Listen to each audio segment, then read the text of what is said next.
Welcome back to middle education. लीजिए अब आपके सामने कक्षा 7वीं विषय गणित अर्धवार्षिक परीक्षा वर्ष 2024-25 अभ्यास प्रश्न पत्र सेट नंबर 1 लेकर के आ चुका हूं।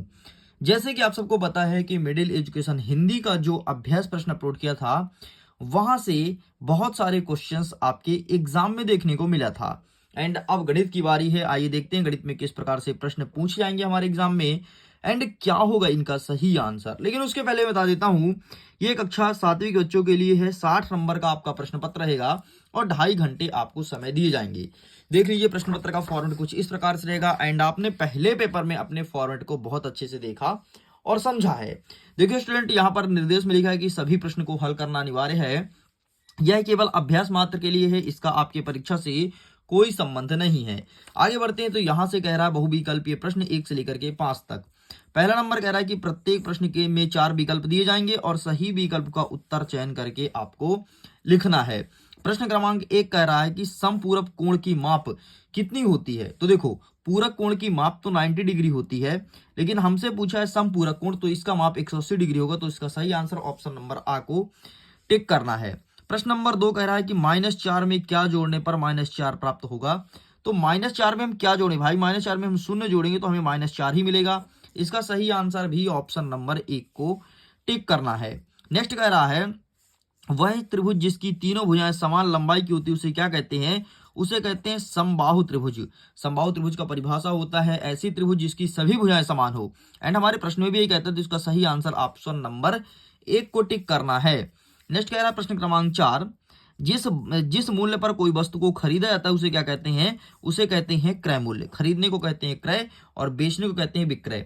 अगर आपके परीक्षा में विक्रय आता है तो आप विक्रय मूल्य लगाना, लेकिन यहाँ पर क्रय पूछा है खरीदने का, इसलिए यहाँ पर क्रय मूल्य हो जाएगा। नेक्स्ट कह रहा है कि -3/8 का योज्य प्रतिलोम क्या होगा। तो 3/8 का उल्टा योज्य प्रतिलोम मतलब होता है उल्टा।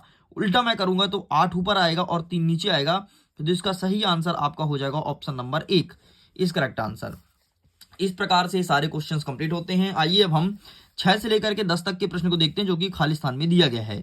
पहला 6वां नंबर कह रहा है 23 के घन में इकाई का अंक क्या होगा। तो 23 के घन का इकाई का अंक पूछा है।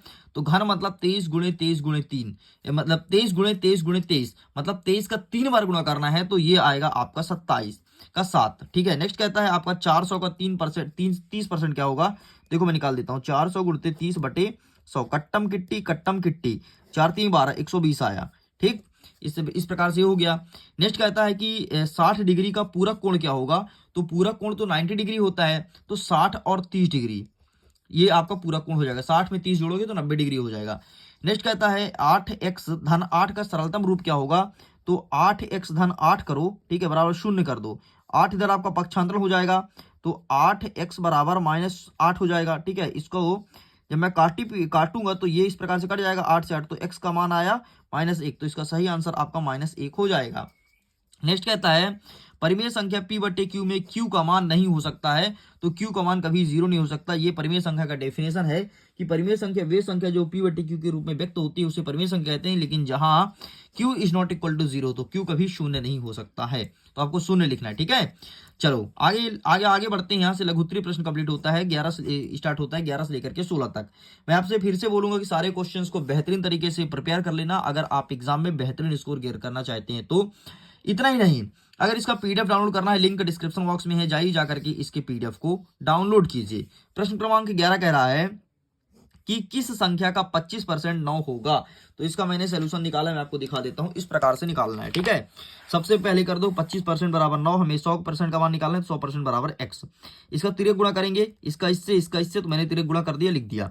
ठीक है, 100 में 9 गुणा करेंगे 900 आएगा, तो हमने 900 लिख दिया। और 25 में x गुणा करेंगे तो 25x आएगा। ठीक है, जब इस 25 को मैंने पक्षांतर किया तो ये इंटू में इधर जाएगा, डिवाइड में जाएगा, तो काट पीट दिया, तो ये 36 बारे पूरा कट रहा है। तो x का मान 36 निकल के आया और यही हमारा सही उत्तर हो जाएगा। नेक्स्ट आगे बढ़ते हैं। नेक्स्ट कह रहा है 12 नंबर हल कीजिए। क्या हल करना है, दूसरे पेज में दिया गया है। ये समीकरण है, इसे सॉल्व करना है। तो इसे मैंने सॉल्व करके दिखाया कुछ इस प्रकार से। देखो इस प्रकार से है कि 5x - 3 बराबर x धन 2, x को पक्षांतरण किया और ये अचर पद को पक्षांतरण किया। ठीक है, तो ये 4x है, इधर आया तो ये प्लस में था, इधर आया तो माइनस में हो गया। ठीक है, तो 5x - x हो गया। और ये बराबर के नीचे बराबर लग गया, 2 है तो 2 रहने दिया, ये 3 माइनस में, इधर आएगा धन में हो जाएगा तो धन में हो गया, जोड़ दिए 5 आया, घटा दिए 4 आया, x का मान 5/4 इस प्रकार से निकल आया। ठीक है, चलो आगे बढ़ते हैं। नेक्स्ट कहता है कि एक समबाहुभुज की भुजाओं की संख्या ज्ञात करो जिसके प्रत्येक बाह्य कोण का मान 60 डिग्री हो। ये प्रश्न पूछा है, तो आइए दिखा देते हैं। इस प्रकार से निकालना है, 60x कर देना, 60 में 3 गुणा कर देना, आ जाएगा 180, ये सही उत्तर हो गया। नेक्स्ट कहता है कि एक थैले में 5 लाल रंग 3 पीले रंग की गेंद है और थैले के अंदर बिना देखे लाल रंग गेंद करने की प्रायिकता निकालना है। तो कुछ नहीं, सिंपल सा यार, लाल है 5 लाल है और 3 पीला है, जोड़ दो, 5 3 8 होता है। ठीक है, नेक्स्ट क्या कहता है कि थैले के अंदर लाल रंग की गेंद निकालने की प्रायिकता, लाल गेंद कितनी है, लाल गेंद 5 है तो बचे 5, मतलब 5/8 आपका उत्तर आ जाएगा। मैं दिखा देता हूँ कैसे लिखना है, ये रहा तुम्हारे सामने, इस प्रकार से लिख देना, फोटो खींच लो।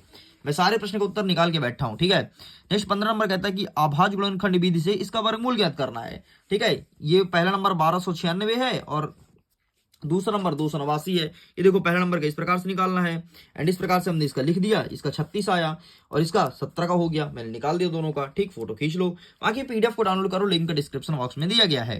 नेक्स्ट कहता है 16 नंबर, 10 सेंटीमीटर व्यास वाले वृत्त की परिधि क्या होगा। देखो व्यास क्या होता है, जैसे कोई गोला हो गया, ठीक है, गोला के दोनों परिधि को जोड़ने वाला व्यास कहलाता है, और व्यास की त्रिज्या होती है, तो 10 है तो इसका त्रिज्या आ जाएगा 5 सेंटीमीटर।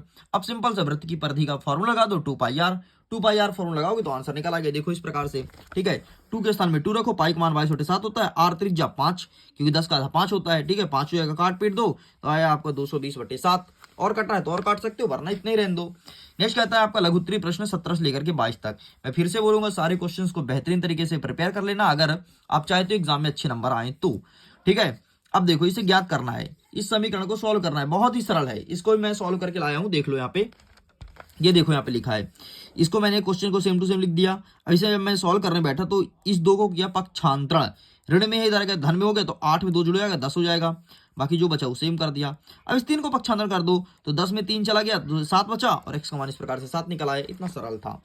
नेक्स्ट कहता है आपका 18 नंबर, उसी प्रकार से फिर समीकरण को सॉल्व करना है, x को एक साइड कर लो, अचर पद को एक साइड कर लो, मैं दिखा देता हूँ। ये देखो मैंने इससे सॉल्व किया है, ये देखो 4x धन 3 बराबर 6 धन 2x। ठीक है, इसे पक्षांतर किए तो ये आ गया 2, पक्षांतर किए तो माइनस में हो गया भाई, तो 4x में से 2x घट गया तो 2x बचा, और ये 6 था, इसे पक्षांतर किया तो आया 3, तो 6 में 3 घट गया तो बचा 3, इसलिए x का मान 3/2 आ गया, खत्म।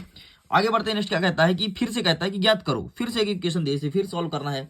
आइए इसका आंसर दिखा देते हैं, प्रश्न क्रमांक 19 का। ये देखो पहले इक्वेशन लिख लो पूरा, फिर ऐसे सॉल्व करना है, तो y का मान तुम्हारा 70/14 आ जाएगा माइनस में। ठीक है, चलो आगे बढ़ते हैं। नेक्स्ट कहता है 20वां नंबर, यदि किसी त्रिभुज का क्षेत्र 25 सेंटीमीटर है और आधार है 15 सेंटीमीटर तो ऊंचाई ज्ञात करो। तो सिंपल सा पाइथागोरस थ्योरम लगा करके सॉल्व करना, मैं दिखा देता हूं कैसे। ये देखो इस प्रकार सबसे पहले मैंने त्रिभुज बना लिया, ठीक है, इसका आधार हो गया तुम्हारा 15, ऊंचाई कितना दिया है, ऊंचाई तो हमें फाइंड करना है, ऊंचाई x दिया है। ठीक है, इसे मैंने इस फॉर्मूले पर पुट कर दिया, जैसे पुट किया तो 25 आ गया 25/1, और इधर इसको मैंने सॉल्व किया तो 15x/2 आ गया, इसको मैंने त्रिगुणा कर दिया खटाखट, तो 25 दूनी 50 लिख दिया और 15x का 15x रहने दिया। अब x का मान निकालना है तो 15 को करेंगे पक्षांतरण, यहाँ है गुणे में, इधर आएगा तो भाग में हो जाएगा। ये देखो 50/15 हो गया, काट पीट दिया तो 10/30 आ गया सही उत्तर। इस प्रकार से आपका सही उत्तर निकल आया। चलो साइड करते हैं, नेक्स्ट क्या कह रहा है। नेक्स्ट कह रहा है कि -2 और 1 के बीच 3 परिमेय संख्या निकाल लो। बहुत सरल है ये भी, सिंपल से तो ऐसे कर लो, -2/1 कर दो और एक साइड लिखो -1/1, इसमें 1/2 का गुणा कर दो, इसमें भी 1/2 गुणा कर दो, इसमें 1/3 गुणा कर देना, फिर 1/3 का इधर भी कर लेना। ठीक है, 1/4 कर लेना, 1/5 गुणा करके जो वैल्यू आ रहा है वही सही उत्तर हो जाएगा। आगे बढ़ते हैं, नेक्स्ट कहता है दीर्घोत्तरीय प्रश्न 23 लेकर 26 तक। कहता है दोपहर 12 बजे का तापमान 0 से 12 डिग्री ऊपर रहता है, मतलब दोपहर 12 बजे तापमान 12 डिग्री सेल्सियस रहता है।